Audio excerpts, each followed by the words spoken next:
FC มันบอกอยู่น้องดาวน้องสายาบ่ชงน้องจ้อยเนาะ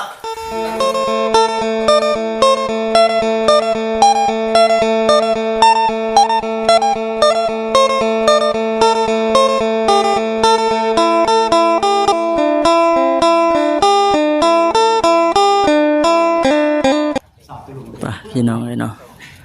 ถ้าสบายดีเด้อพี่น้องเด้อเบิ่งรอเบิ่งเพื่อนน้องเธอทองเพิ่นก่อนพี่น้องเลยเนาะเนาะคุณโอ้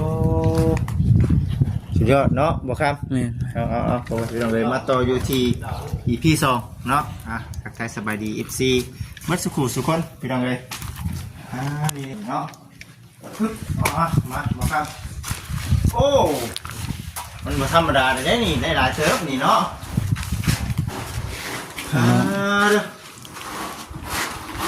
นี่พี่น้องเลยเนาะแต่ว่าอันนี้เป็นเมื่อไรก่อนนี่เมื่อวานนี่ป่ะนี่คือจะเป็นเมื่อวานนี่เด้อพี่น้องเลยเนาะอยู่ได้สันนี่ปูนป่ะน้ำปูนถึกป่ะน้ำปูนผงถึกน้ำปูนโบกถึกเนาะอย่างเราเดี๋ยวเขาก็ไปเรื่อยนะเบานั่นบ่โอ้ยเนาะแล้วก็ล่างออกได้อยู่หรอเนาะว่ามวยมาล่างคัดเนาะคัดมันก็ออกเลยมันนี่คือโบไฮพ่วงก็ได้ตัวนี้เนาะไม่ต้องพ่วงก็ได้เขาคัดเนาะมันก็ออกเลยมันครับน้ำสุดสุดเลยพี่นี่เนาะทางนี้โอ้เลยคุณทั้งน้องเนาะเด้อสบายดี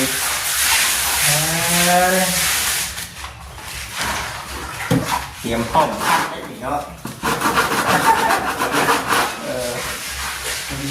บุกตัวนั่นก่อนตัวนั้นก่อนมาเขาต้องบุกเพิ่มก้อนดีกว่า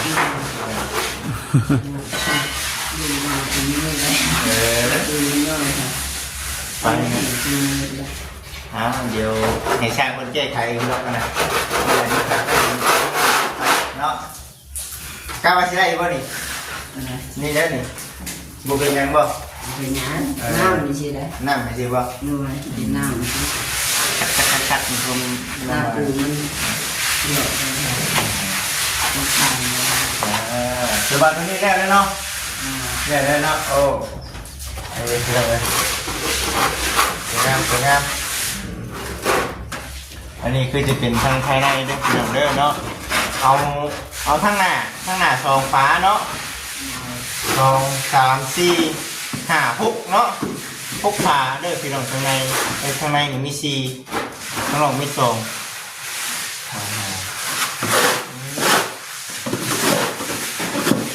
เนี่ยใส่เกลือเอ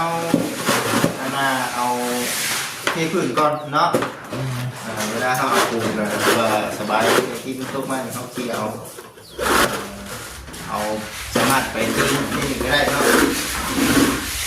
เราขี้อย่างไรเนาะ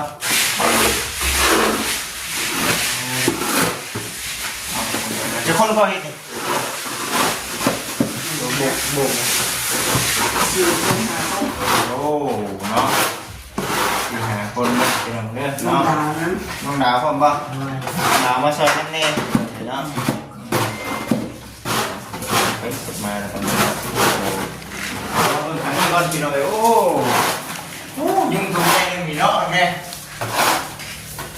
ยุ่งมักอยู่เพื่อนใหม่มันเย็นเนาะเย็นนั่งเลิกเลยเนาะนี่เรื่องการจับเลี้ยงกินเอาไปเลยจับเองบ่ได้ว่าจะได้นี่ได้ก่อน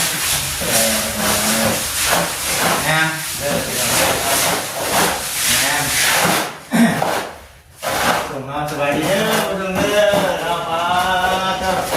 บริพักบริพรเนาะติดตลอดที่เราเลยเนาะเห็นได้ประตูเลยเนาะทีนี้เนี่ยเห็นได้บัตรได้เนาะใช่ไปไหนไม่ได้เนาะไม่ได้ปูนเขาก็ชอบก็พอได้อยู่มีปูนอ่ะปูนยังอยู่ไปทางหาไปทางมีทรายเฉยเลยเนาะมีขาดไปทราย ปั่นเนาะ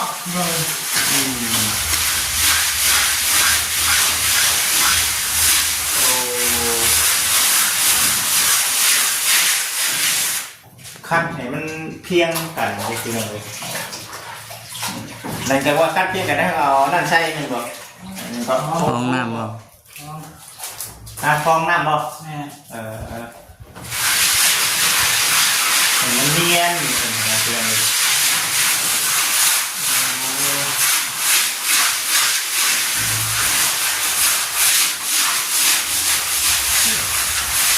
ได้เนาะเรียกว่าพายเบิร์ดดิน้ายังสิมาอยู่ลุงหลานลุงหลานมาอยู่ดาวก็ต้องใช้ดาวว่าแม่เป็นจะกินสมม่วงเอาเลยเนาะบอกไปปะนาแซ่แค่นี้เนาะเขาว่าโคตรเนาะสิจบคลิปบุญบุญจังว่าอะไรดูเพื่อนน้องดาวป่ะแม่นะจะได้ติดตามทางกันแล้วเนาะเดี๋ยวคุณไอ้เนาะเฮ็ดคุณทำมันหมั่นเลยเนาะหมั่นจะโอเคได้เนาะถ้าเกิดซัดโอ้ธรรมดาแล้วคืออย่างนี้เนาะ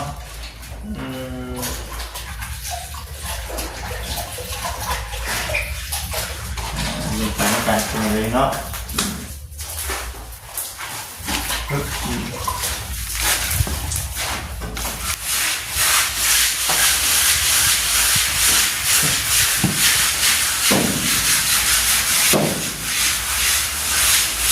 คือได้หรอเนาะเป็นเพื่อนเป็นแฟนธรรมดาเนาะเป็นยังไงเป็นยังไงเนาะเขาจะโบกขาได้อยู่บอกได้อยู่บริเวณครับคืออ้วนเนาะเป็นยังไงวะด่าอยู่เลยเนาะเนาะขับฟื้นได้เติบเด้บอกว่าดีเนาะหน้าตาคืออ้วนยังไงจะนึงเนี่ยFC มันบอกอยู่น้องดาวน้องสายาบ่ชงน้องจ้อยเนาะตัดชงแบบคือน้องถือท้องนี่เด้อเอาแบบนี้เลย FC ได้เนาะจังอ้วนบ่คำบอกคำจ่ายของทาง FC มาบอกเห็นบ่บ่ชงหาพันมาแล้ว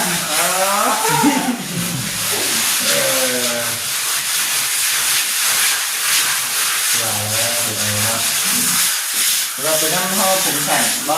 เนาะผมแข่งว่าเขาอ้วนขึ้นพี่น้องเลยยุคผมไม่ได้บุกเบียดน้ำมูกกันหลายเติบเลยเนาะหลายมืออยู่แต่เขายังมาจอยเป็นบ่แต่ว่ากินข้าวมันจะน้อยแต่เขายังมาจอยยันแบบบุกเบียดคือมูนี่เนาะลงไปนี่คือที่โอเคอยู่ทำไมมีแต่ร้อนหนึ่งแต่ร้อนอะไรเขาตักใส่เลยปูนอะไรอะไรเนี่ยปูนตรงเรือต้องเก็บเศษปูนยึดหนิเนาะเรือเต็มปูน1 2 3 4 5 6ไปคิดเอง1 2 3 4 5 6 7 8 9 10 11 12เนาะข้างในมี12ขาแล้วที่เราเล่นเนาะหลายถึงพี่เนาะเหมือนจะมาข้างนอกนี่โอ้ยังหลายที่กันเนาะข้างนอกนี่1 2 3 4 5 6 7 8เนาะ8แล้วที่เราเลย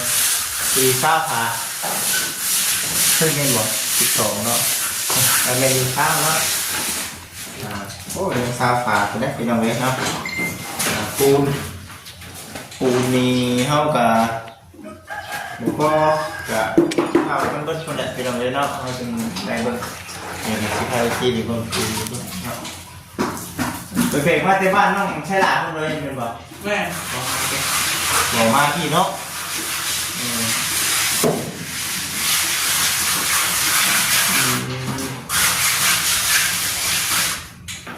หอดป่ะเขาอยู่ลุมคือไม่ได้หอดกันไหนเนาะจ่อทางสีเด้มันคือไม่ได้หอดคือไม่ได้เมื่อยอะไรนะบอกอยู่ว่าเนาะพี่น้องเลย โอ้ยกูนี่เธอไม่ได้เลยเตือนเลยนะ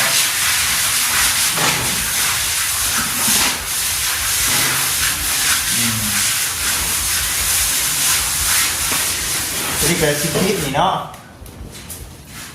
ขีดด้วยกระตุกแตงเองพี่น้องเลยเป็น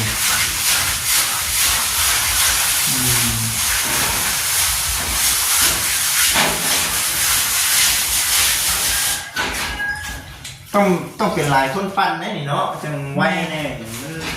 มีเดียวว่าคนเดียวนี่ไม่ได้ร้องมันจะเพลงเลยเพลงเล็กนี่เลยจริงเหรอนั่นเองนะมันจะกินสุกด้วย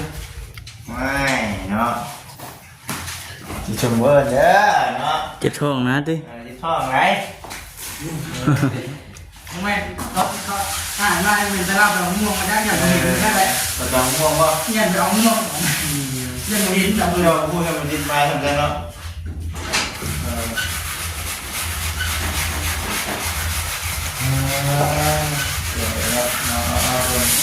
ดูไปด้วยกัน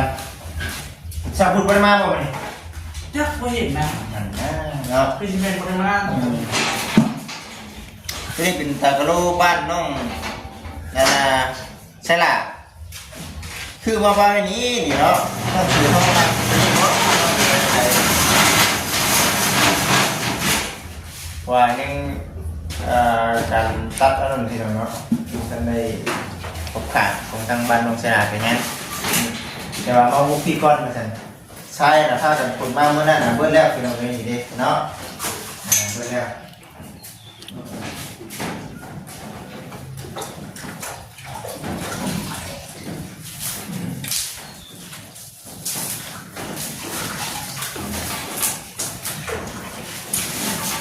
ไปเลยมึงไปน้ำกัน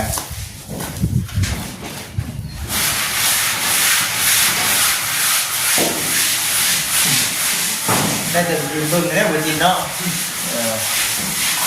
มันจะเรียนมันนี่เป็นยังซีเฮ็ดเป็นเขาเรียนเพื่อนป่ะนี่ ไง จะเรียนเพื่อนเนาะ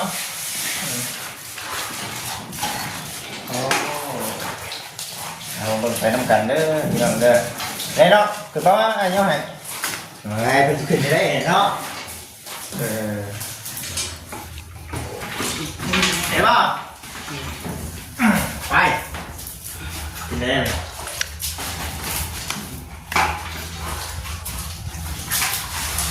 เสร็จนั่นป่ะ ปั่น ปั่นป่ะโอ้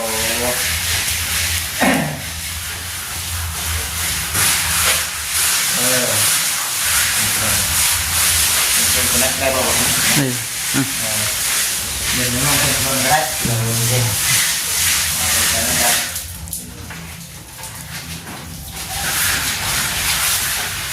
นี่คือบ้านน้องเดี๋ยวก็คือเป็นเราที่ถามกันต้นดูเนาะ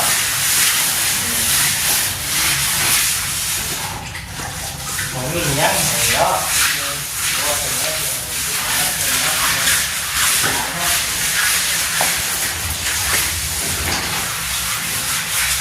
ตอนนี้ก็ยังอยู่ตอนนี้ก็ได้อีกแค่อยู่อีกโดนพอสมควร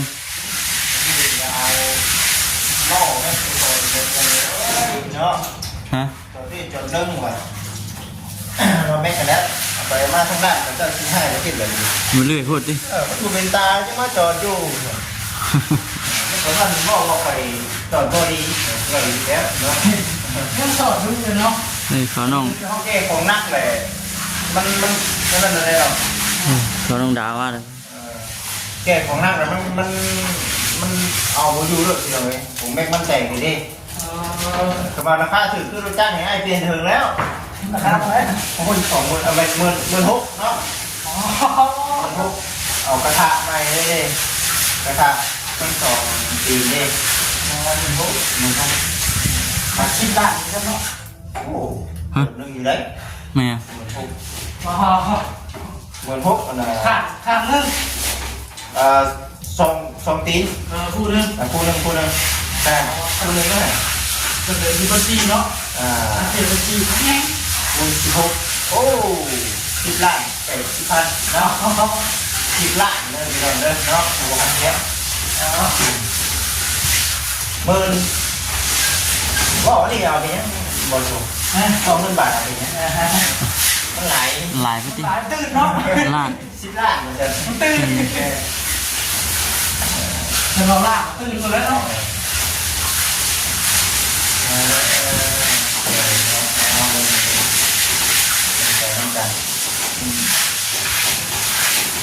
ปั้นไปเดี๋ยว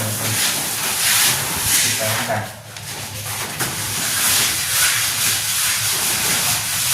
เป็นแนวกับผมตุ๊กใส่เนาะก็ต้อง ทำเลยวันเนี่ยดีเลยเห็ดทางไหน เป็นข้างนอกเขาแห้งดิ เย็นต้องพักการปั้นเลยวันนี้เลยอุ่นถ้าเรียบเด้เนาะ ง่ายเนาะเห็นไปนี่กับปูนกัดมือขึ้นเก่าเลยทำดีดีเลย นี่ได้เข้ากันแบบ ได้เกิดว่า แน่ชอบ หมู่บ้านเยอะนี่เนาะ หน้าเด็กแน่ เขาเริ่มเนาะ แน่จุดไหนแรกก็เจ๊นะ เย็บเลยเรา ถึงไปแล้วมันก็ชิ้นหนึ่งมันเนาะพี่น้องเลยเนาะคลิปก่อนบัตรเลยดีไม่แห้งนะพี่น้องเด้อสบายดี